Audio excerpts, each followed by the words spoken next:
പ്രിയമുള്ളവരെ, എല്ലാവർക്കും ഇന്ന് ചിരിക്കാട്ടോ, ഇന്ന് സന്തോഷിക്കാം. ഇന്ന് നമ്മൾ ശരിക്കും സന്തോഷിക്കണം. കാരണം കേരളത്തിലെ പിണറായിസം അവസാനിപ്പിക്കുകയാണ്. ഇതാ പിണറായി ധർമ്മടത്ത് പുറകിൽ പോകുന്നു. ഡബിൾ ചങ്കൻ, നമ്മുടെ മുഖ്യമന്ത്രി എന്ന് വിശേഷിപ്പിക്കുന്ന ഡബിൾ ചങ്കൻ, ഇരട്ടച്ചങ്കൻ എന്നൊക്കെ പറയുന്ന പിണറായി ഇതാ ഇല്ലായ്മയിലേക്ക് പോകുന്നു. അദ്ദേഹത്തെക്കുറിച്ച് പറയുകയാണെങ്കിൽ എനിക്ക് ഭയങ്കരമായിട്ട് പറയാനുണ്ട്. അദ്ദേഹം ഒരു ക്രൂരനായ മനുഷ്യനാണ്. ജനസേവാ ശിശുഭവനിലെ നിരവധി പിഞ്ചു ബാല്യങ്ങളുടെ ജീവിതം നശിപ്പിച്ച ഒരു നേതാവാണ് പിണറായി വിജയൻ. ആ കൊച്ചുമക്കളൊക്കെ ഇവിടെ നിന്ന് പറഞ്ഞയച്ച കരിങ്കല്ല് പോലത്തെ മനസ്സ്, കണ്ണിച്ചോരയില്ലാത്ത മനസ്സ്. അദ്ദേഹത്തിന് ഇതിനപ്പുറം തോൽവി ഇനി നടക്കാൻ പോകുന്നുള്ളൂ. അതുകൊണ്ട് ഇന്ന് ഞങ്ങളെല്ലാവരും സന്തോഷിക്കുകയാണ്. ജനസേവാ ശിശുഭവനിലെ എല്ലാ മക്കളും ഇന്ന് സന്തോഷിക്കുകയാണ്.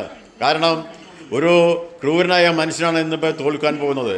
അതുകൊണ്ട് ഇന്നത്തെ കേരളത്തിലെ എല്ലാ നന്മ നിറഞ്ഞ എല്ലാ സുമനസ്സുകൾക്കും സന്തോഷിക്കാവുന്ന ഒരു ദിവസമാണ്. നമുക്ക് സന്തോഷിക്കാം. ഇതാണ് ദൈവത്തിൻ്റെ അത്ഭുതങ്ങൾ എന്ന് പറയുന്നത്. നീതിയും വിജയിച്ചിരിക്കുന്നു, സത്യവും നീതിയും വിജയിക്കുന്നു. ഇതാണ് ഇന്നത്തെ ഇലക്ഷൻ ട്രെൻഡ് വരുന്നത്.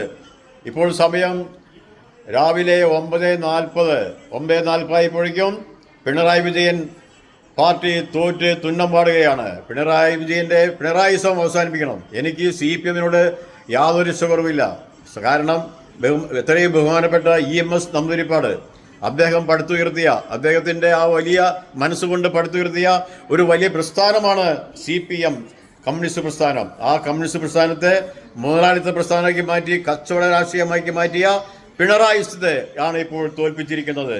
അമേരിക്കയിൽ പോയി ചികിത്സ നടത്തുന്ന പിണറായി വിജയനെ ഇവിടെ വാനോളം പുകഴ്ത്തുന്ന കുറേ സഖാക്കളുണ്ട്. ആ സഖാക്കളോട് എനിക്ക് പറയാനുള്ളത്, ഇനിയെങ്കിലും നിങ്ങളുടെ മനസ്സ് മാറ്റണം.